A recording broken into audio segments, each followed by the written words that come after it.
आज हम जिस एक्ट्रेस की बात करने वाले हैं, इन्होंने अपनी पहली शादी सिर्फ 19 साल की उम्र में कर ली थी। पहली शादी 19 साल की उम्र में कर ली थी, इस बात से मतलब क्या है? क्योंकि इन्होंने आगे चलकर भी 1-2 शादी और की थी, लेकिन इन्होंने जो सिर्फ 19 साल की उम्र में अपनी पहली शादी की थी वो सिर्फ 1 ही साल चली थी एंड इसके नेक्स्ट साल ही इनका डिवोर्स हो जाता है। अब इनका डिवोर्स क्यों हो जाता है ये तो बात है ही, लेकिन यहाँ पर इंटरेस्टिंग बात निकल कर सामने आती है कि इन्होंने उस व्यक्ति से शादी ही क्यों की थी। तो इसके पीछे एक रीज़न था जिसकी बात अभी हम आगे चलकर करने वाले हैं। लेकिन फिर कुछ समय बाद एक दूसरे व्यक्ति से सगाई करती हैं, लेकिन उस व्यक्ति के साथ इनका रिश्ता सिर्फ सगाई तक ही सीमित रह जाता है। ये उससे शादी नहीं करती हैं एंड आगे बढ़ जाती है। एंड फिर हम पहुंच जाते हैं लेट 80s में, जहां पर इनकी मुलाकात एक फेमस क्रिकेटर से होती है एंड पहले इनके बीच में दोस्ती होती है, फिर ये दोस्ती प्यार में बदल जाती है एंड आगे चलकर उसी साल जिस साल इनकी मुलाकात होती है माँ बन जाती हैं, और वो भी बिन शादी के माँ। तो कौन थी ये एक्ट्रेस? चलिए इनके बारे में तो बात करेंगे ही, साथ ही साथ इनकी कंट्रोवर्सीज, इनकी लाइफ के बारे में बात करेंगे,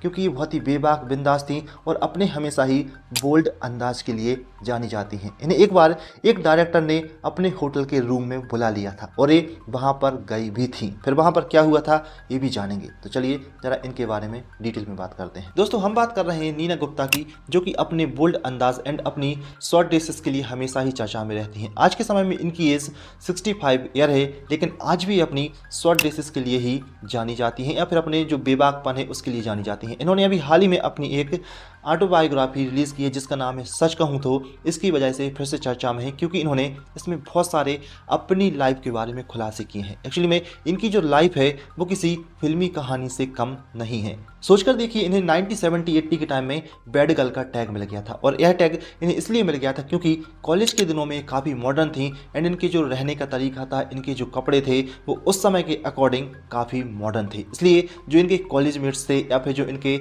आसपास रहने वाले लोग थे, इन्हें बैड गर्ल कहने लगे थे। दोस्तों नीना गुप्ता का जन्म 4 जुलाई 1959 को नई दिल्ली में हुआ था। ये पढ़ने में शुरू से ही इंटेलिजेंट थे and at the age of 18 ये अपनी IIT दिल्ली से पढ़ाई कर रही थी। इसी समय इसी कॉलेज में इन्हें एक लड़के से प्यार हो जाता है जिसका नाम होता है अमलान कुसुम घोष एंड 1977 में ये दोनों शादी कर लेते हैं। और ये दोनों शादी इसलिए करते हैं क्योंकि जो नीना की माँ होती हैं वो नीना से कहती हैं कि तुम अमलान के साथ बाहर ऐसे ही घूमने नहीं जा सकती हो, यदि तुम्हें उसके साथ घूमना फिरना है या फिर रहना है तो तुम्हें उससे शादी करनी पड़ेगी। इसके चलते जो नीना गुप्ता होती है एंड जो अमलान होता है वो दोनों कुछ भी नहीं सोचते हैं एंड साल 1977 में दोनों शादी कर लेते हैं।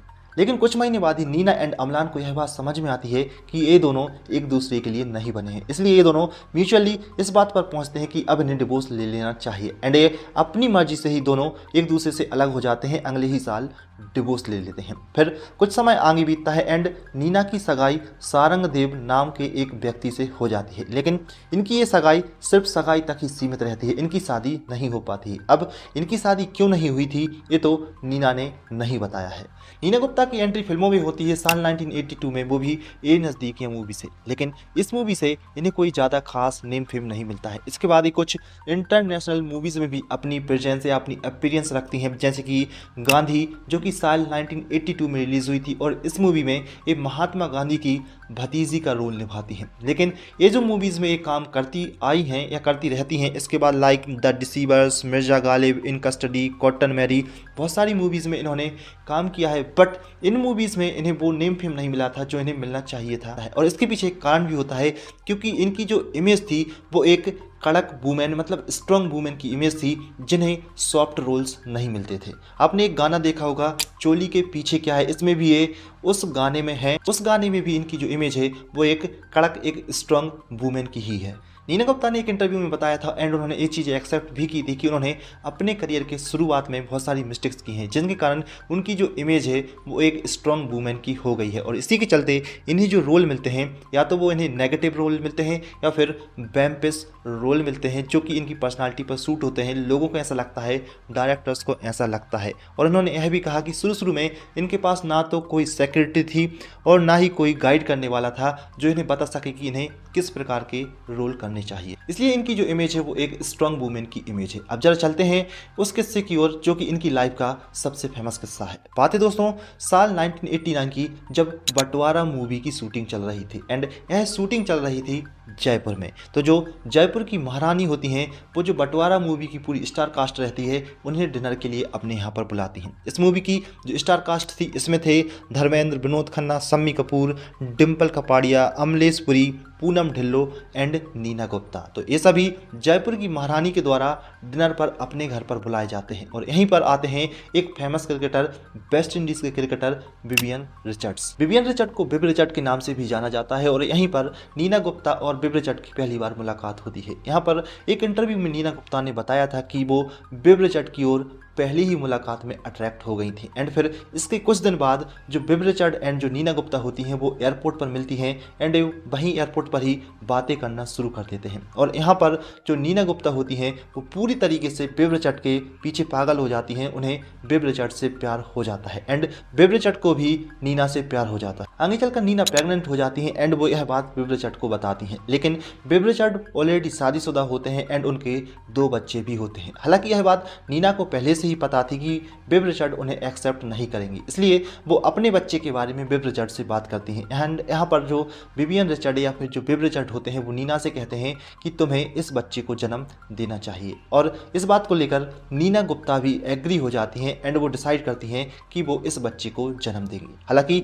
जो नीना के पेरेंट्स होते हैं, जो इनके माँ बाप होते हैं, वो नहीं चाहते हैं कि नीना अपने बच्चे को जन्म दे। लेकिन नीना इस बात पर अड़ चुकी थी कि उन्हें इस बच्चे को जन्म देना ही है। हालांकि बाद में नीना के जो फादर होते हैं वो नीना के साथ आ जाते हैं एंड उनका फुल सपोर्ट करते हैं। एंड आगे चलकर 1989 में ही नीना एक बच्ची को जन्म देती हैं जिसका नाम रखते हैं मसाबा गुप्ता। एंड दोस्तों ये जो मसाबा गुप्ता है आज के समय में एक बेहद ही फेमस फैशन डिज़ाइनर हैं। नीना ने अपनी बेटी मसाबा को सिंगल मदर के तौर पर पाला है एंड उन्हें अपनी लाइफ में एक सक्सेसफुल पर्सन भी बनाया है। इसके बाद यह समय भी आता है जब नीना गुप्ता शादी करती हैं at the age of 49 and साल 2008 में वो वक्त रहता है जब ये शादी करती हैं, वो भी एक सीए से, चार्टर्ड अकाउंट से, जिनका नाम होता है विवेक मेहरा। दोस्तों नीना गुप्ता ने बहुत सारी मूवीज़ में काम किया है एंड बहुत सारी ब्लॉकबस्टर मूवीज़ में काम किया है। ये उनकी कुछ मूवीज़ की लिस्ट आप देख सकते हैं। हाँ, जैसा कि मैंने आपको बताया इनके जो रोल थे मूवीज़ में वो या तो नेगेटिव होते थे या वो वैम्पिस टाइप के होते थे।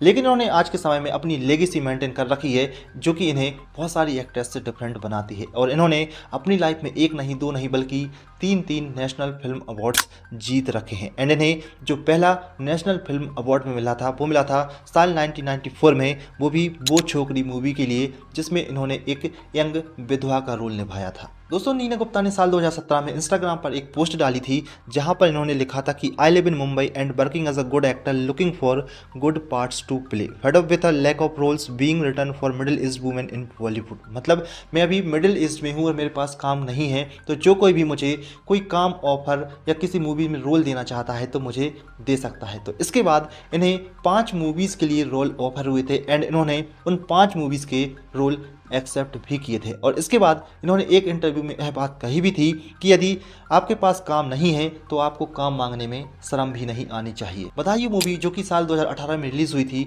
यह मूवी इन्हें अपने इसी स्टेटमेंट के बाद मिली थी जब इन्होंने इंस्टाग्राम पर पोस्ट डाली थी। एंड इस मूवी में इन्होंने एक मिडिल एज्ड प्रेग्नेंट वूमेन का रोल निभाया था जिसके लिए इन्हें क्रिटिक्स से बहुत ज़्यादा तारीफ भी मिली थी। नीना गुप्ता ने अपनी लाइफ में बहुत ज़्यादा संघर्ष किया है एंड इन्हें कास्टिंग काउच का भी सामना करना पड़ा है, जैसा कि अक्सर हम फिल्म इंडस्ट्री में सुनते रहते हैं। इन्होंने अपनी ऑटोबायोग्राफी सच कहूँ तो में यह किस्सा शेयर किया है जहाँ पर यह बताती हैं कि एक बार एक प्रोड्यूसर का फ़ोन इनके पास आता है एंड वो उन्हें एक होटल के कमरे में बुलाता है जहाँ पर वहाँ पर एक रात गुजारने के बदले वहाँ पर उन्हें एक रोल ऑफर किया जाता है। हालांकि अब इस समय नीना नई नई होती हैं एंड उन्हें कुछ समझ में नहीं आता है कि क्या करना है, तो जो नीना होती हैं वो उस होटल पहुँच जाती हैं। अब वो उस होटल पहुँचती हैं और वहाँ पर नीचे खड़ी होती हैं और जो कमरा होता है वो दूसरी मंजिल पर होता है। तो जो नीना होती हैं वो अपने दिमाग में यह बात घुमा रही होती हैं। उन्हें इस बात का पता होता है कि शायद यदि मैं उस कमरे में चली जाऊंगी तो कुछ गलत भी हो सकता है, तो वो सीढ़ियाँ चढ़ने से कतरा रही होती हैं। लेकिन फिर वो डिसाइड करती हैं कि यदि मैंने ऐसा नहीं किया तो शायद हो सकता है कि यह रोल मेरे हाथों से निकल जाए। और इसी के चलते जो नीना होती हैं वो सीढ़ियाँ चढ़ती हैं और उस प्रोड्यूसर के कमरे में पहुंच जाती हैं। नीना हिम्मत करके कमरे में पहुंच जाती हैं एंड यहाँ पर जो प्रोड्यूसर होता है वो इन्हें एक स्टोरी टेल करता है, लेकिन यह जो रोल होता है नीना गुप्ता इसे करने से मना कर देती है क्योंकि यह एक किसी एक्ट्रेस के दोस्त का रोल था जो कि नीना गुप्ता को निभाना था। लेकिन नीना गुप्ता कह देती हैं कि वह इस रोल में इंटरेस्टेड नहीं है। इसके बाद नीना प्रोड्यूसर से कहती हैं कि अब उन्हें यहाँ से चलना चाहिए। तो इस पर जो प्रोड्यूसर होता है वो नीना से कहता है कि कहाँ जा रही हो, क्या तुम यहाँ पर एक रात गुजारने के लिए नहीं आई हो। तो यहाँ पर नीना अपनी किताब में लिखती है कि यह सुनकर मेरा खून सूख गया था और ऐसा लगा था कि किसी ने बाल्टी भरकर बर्फ का पानी मेरे सर पर से डाल दिया हो। हालांकि साथ ही साथ नीना यहाँ पर यह भी बताती हैं कि उस प्रोड्यूसर ने नीना को कोई भी बात या किसी भी चीज़ को करने के लिए फोर्स नहीं किया था एंड इसके बाद जो नीना होती हैं वहाँ से अपने घर चली जाती हैं। तो दोस्तों ये थी नीना गुप्ता की रियल लाइफ जो कि किसी फिल्मी लाइफ से कम नहीं थी। वीडियो अच्छा लगा हो तो लाइक करें, दोस्तों के साथ शेयर करें, चैनल को सब्सक्राइब करके रखें। मिलते हैं अगली वीडियो में, तब तक के लिए जय हिंद।